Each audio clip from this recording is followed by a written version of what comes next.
Representante de víctimas. Muchas gracias, su señoría. Frente a la petición de la defensa, su señoría, tengo que oponerme como representante de las víctimas en favor de lo siguiente.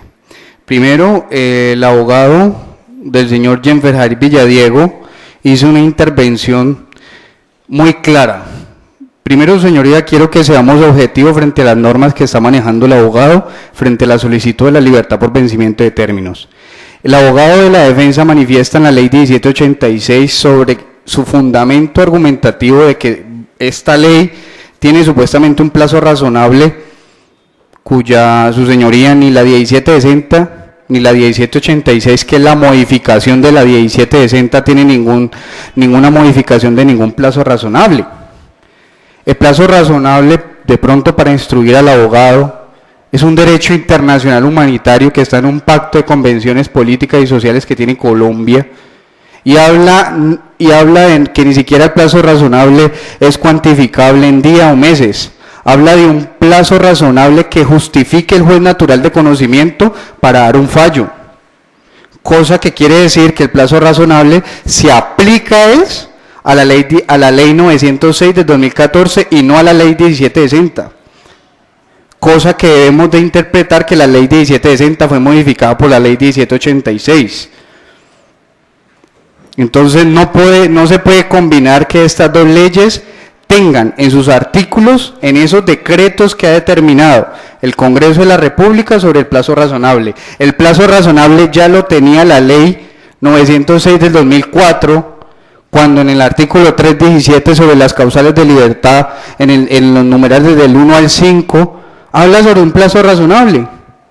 Incluso, si podemos analizar ese artículo, el numeral quinto dice: cuando transcurridos 120 días contados a partir de la fecha de la formulación de acusación no se haya dado inicio a la audiencia de juzgamiento. Norma que está manifestando el defensor. Ni siquiera argumentó bien sobre la ley 1760 ni la 1786, cuáles serían los artículos a que han atribuido. Ahora, existe otro error, su señoría, frente a la interpretación que tiene el togado del señor Jenfer, y es que en la norma no habla de un año. En la norma muy claro habla, y se lo leo textualmente: artículo primero modificado por el artículo primero de la ley 1760 del 2015, el cual quedará así. Artículo primero, adiciones de dos parágrafos al artículo 307 de la ley 906 de 2004 del siguiente tenor. Parágrafo primero: salvo los previstos en los parágrafos 2 y 3 del artículo 317 del Código de Procedimiento Penal, ley 906 de 2004, el término de las medidas de aseguramiento privativas de la libertad no podrán exceder de un año, cuando el proceso se surta ante la justicia penal especializada. Y este delito no es de justicia penal especializada. Ahora, también dice, o sean 3 o más los acusados contra quienes estuvieran vigente la detención preventiva, o se trata de investigación o juicio de actos de corruptivos de que trata la ley 1474 del 2011. Su señoría, aquí no habla en la ley y en la manifestación de la interpretación del togado, supuestamente ese tipo de argumentaciones que maneja el defensor del señor Jenfer Jair Villadiego para poderle dar supuestamente una libertad por vencimiento de términos al señor Jenfer. Ahora, el abogado presenta unos elementos materiales probatorios, disculpe su señoría, con todo su respeto y el respeto del abogado, son incongruentes. ¿Cómo van a presentar unos elementos materiales probatorios de libertad por vencimiento de término? Una de un juzgado 12, otra de otro juzgado, incluso con otra doctora y con otro fiscal.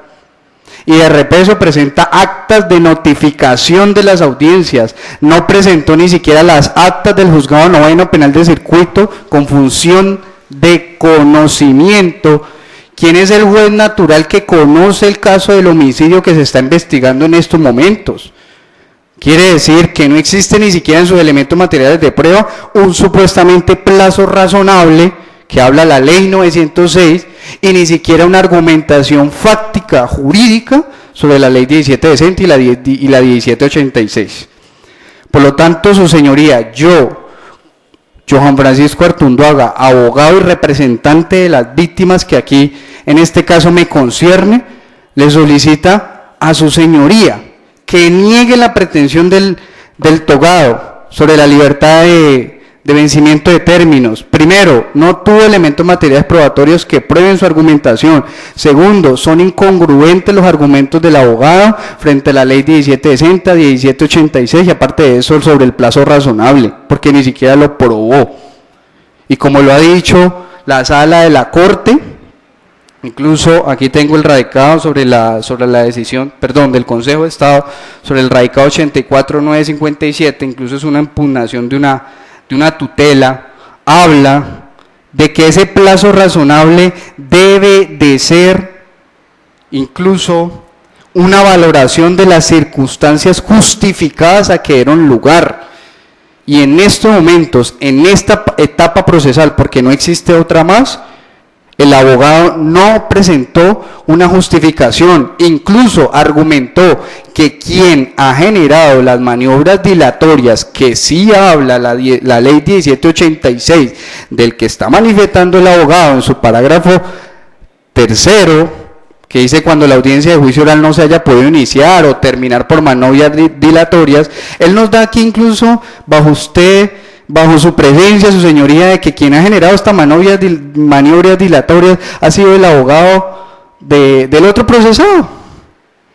Entonces no podemos aquí atribuir una libertad por vencimiento de términos cuando ni siquiera existe congruencia, ni elementos materiales probatorios, ni siquiera, digamos, una circunstancia justificada que dieron lugar a la misma, su señoría. Por lo tanto, solicito y coayudo igualmente a la Fiscalía para que se niegue esta libertad por vencimiento de términos a que da lugar. Muchas gracias. Gracias, doctor. El despacho se toma un receso para emitir la decisión correspondiente.